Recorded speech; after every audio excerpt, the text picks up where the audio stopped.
tall male leaned against one of the library bookshelves, absently twirling a plastic Casey Garner student ID tag on a green and white lanyard, clearly a freshman. Stacks of old tests and sociology books helped to conceal Kathy as she stole glances at the stranger between quizzing herself on attribution theory. He looked her way for the third time. She'd been counting. Annoyed by the visitor, Kathy made up her mind and walked over to him.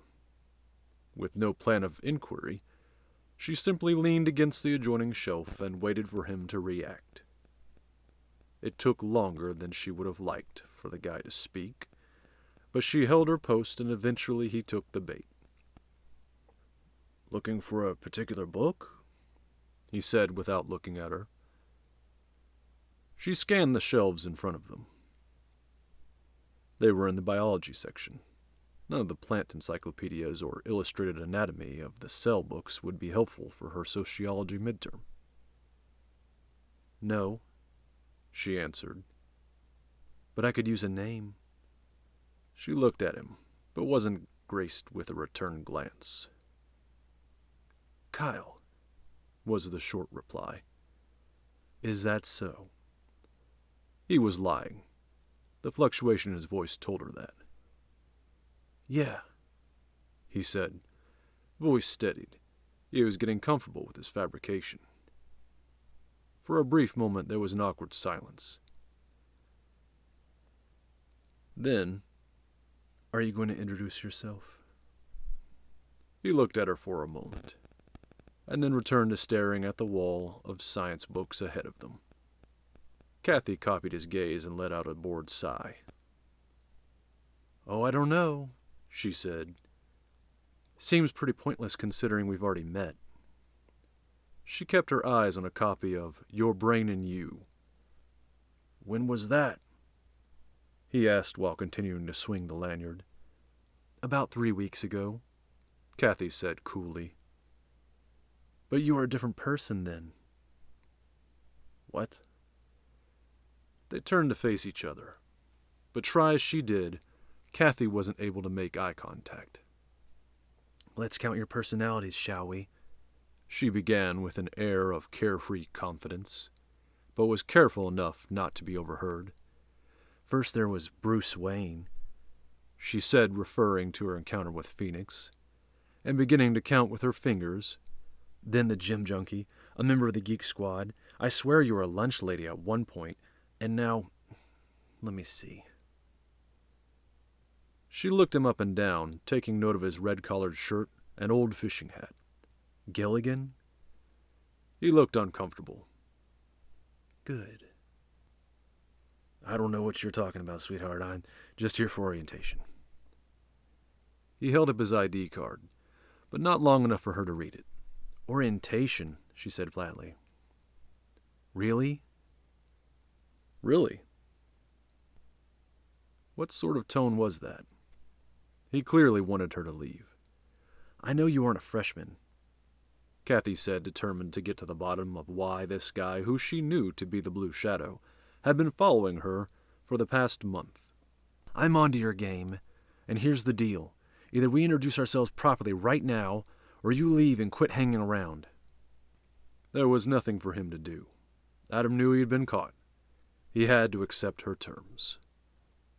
After a few seconds of inward debating and Kathy's determined stare, wearing him down, he finally conceded.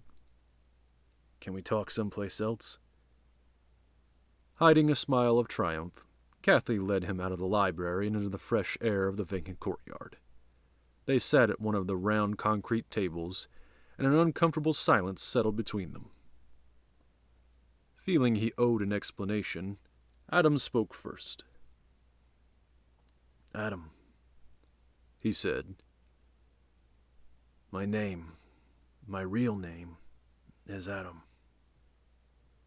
Surprised by the sudden honesty, Kathy looked at him. "And your last name?" "Does it matter?" She shook her head. "No, I guess not."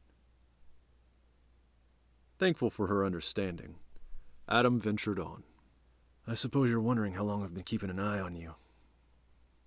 Is that what you call it? Kathy said. Yeah. You've been stalking me for exactly 3 weeks and 2 days. Well now, stalking implies threatening, Adam said, taken back by the use of the word. I just took a class called Sociopaths in Society. I know the definition and you've been doing it, Kathy said, but taking note of his offense, she quickly changed her tone. I don't really care about the length of time you've been following me. I'm just more interested in why. Look, I promise I'm not a psycho, Adam said, relieved she dropped the manner of criminal interrogator. She gave a little smile. If I wasn't sure of that, I wouldn't be talking to you. He returned the smile. That night at the warehouse, Kathy continued after more silence. I told you I was on your side, so why keep an eye on me when there are dozens of organizations just like the one whose meeting you crashed? I figured you might be a good asset, Adam explained. Things in the underground are getting pretty intense. Kathy thought for a moment. What sort of asset? I'm not really sure yet, he admitted. That bug you had was neat, though. Where'd you get it?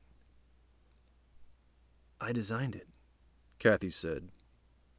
I'm good with electronics, and wherever I need help, I ask the engineering club, but that's not often. She smiled at his surprise, and the fact that he was clearly impressed. Are you in the market? One can never be too careful, Adam stated. A good bug is always useful. Okay, Kathy said, and then fidgeted around for some paper and pen. Tap into this IP address and this frequency over the radio, and you'll at least have remote access to one part of my bugs and what they listen to. For now. Hey, thanks, Adam said, and typed it into his phone. You said something about the underground, Kathy prodded. Is there something I need to know? Oh, right. Adam shook his mind off the subject of listening devices. A bunch of seemingly average bank robberies have me worried. How so? Well, they've all centered around the same 3 banks. Northside, East Tree, and Gatsby Central. Kathy was confused. Those are the most prominent banks in the city, especially Gatsby. Why is it worrisome? I mean, to you. The same tellers at each bank are always there during the robberies. It looks coincidental. Not to mention it's easy to miss the fact that they were each previously employed by one Lawrence Hrax.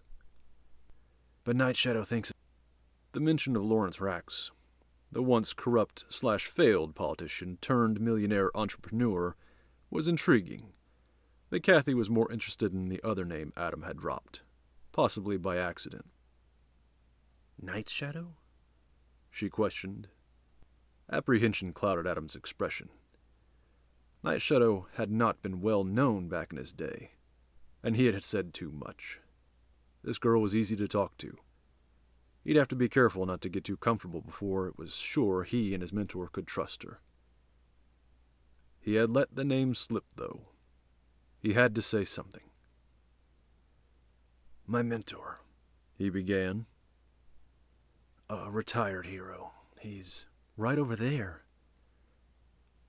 Surprised by her interjection, Adam turned around to follow Kathy's awed gaze.